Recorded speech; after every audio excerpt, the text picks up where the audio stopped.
seems like they're going up a lot higher, but... Right. Front desk. 2 years had passed, and there was the peddler, looking exactly the same.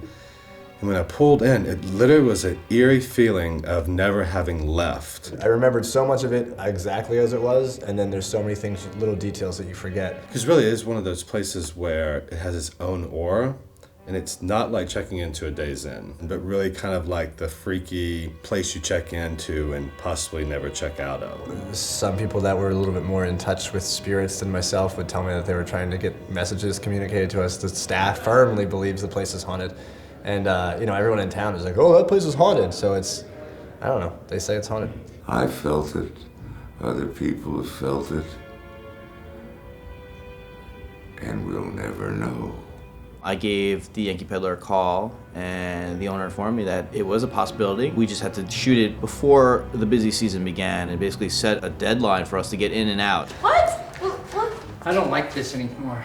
I gotta get out of here.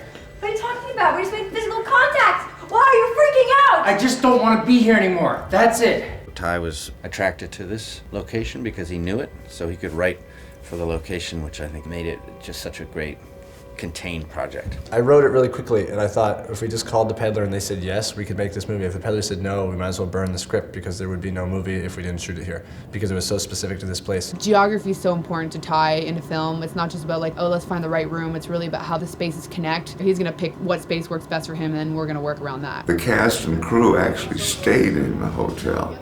So we would roll out of bed, have breakfast, and go to work, and we were all in one place, and it was very, very convenient. To be living under the same roof, to be eating every meal together.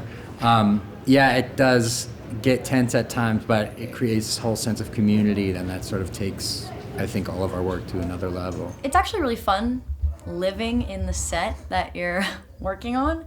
It's kind of like we all live in a frat house, and then we all go downstairs to the lobby to work. But it's really convenient because I wake up 10 minutes before my call time and then walk downstairs, and then I'm already there. Oh my God. You bastard. I got up at 5:30 this morning to walk my dog, and there were people still up drinking in the lobby and playing the piano.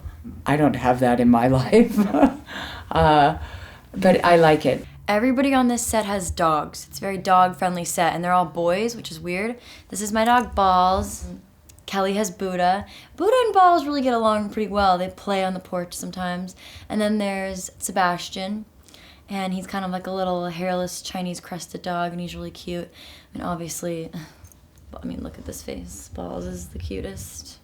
I play Claire, and she's the other innkeeper at the Yankee Pedlar. Kind of nerdy, kind of funny, really into the whole ghost thing with Luke, catching the ghosts on tape, making a website about catching ghosts. And her and Luke are just kind of working at the inn, being kind of dorks.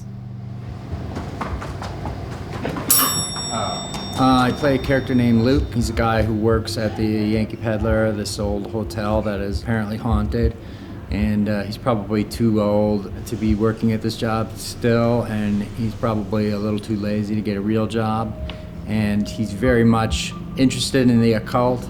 I don't know how much he believes in it, but he's very much into the idea of this sort of a younger woman who captures his attention, who is into the idea of the occult and into the idea of the haunting, and that certainly gets him really excited about it. What the F, man? Dude. I still have like 2 hours. Dude, okay, you gotta listen to this. Okay, the piano is playing by itself. I think it was her. As soon as someone yells, camera's rolling, and action. Action! Everyone just totally freezes and is absolutely quiet and completely reverent about what's happening on screen. And it's almost like a weird, mystical experience for everyone involved because they're sitting there focusing their energies on the actors who are bringing to life a completely dead and inert thing, which is the script. Lee, she's an older actress, and she's now into metaphysics and psychic stuff. She's here for a conference in this town, and she just happens into this situation, and I think that she sees something very bad that could potentially happen with the character of Claire. Don't pull anything out.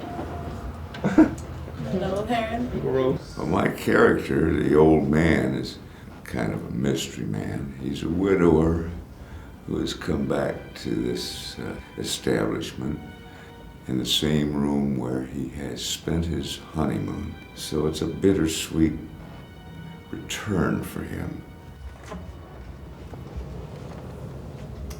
The ghost in the hotel.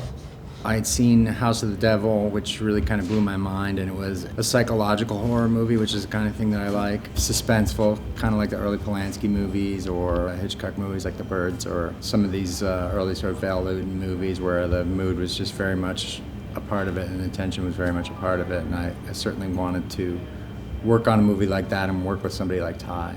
He really knows how to communicate with actors and get his point across, and I feel like he really knows what he wants, and he, at the same time, makes the set really fun and relaxed. We're laughing in between takes all the time. You won't like me when I'm angry.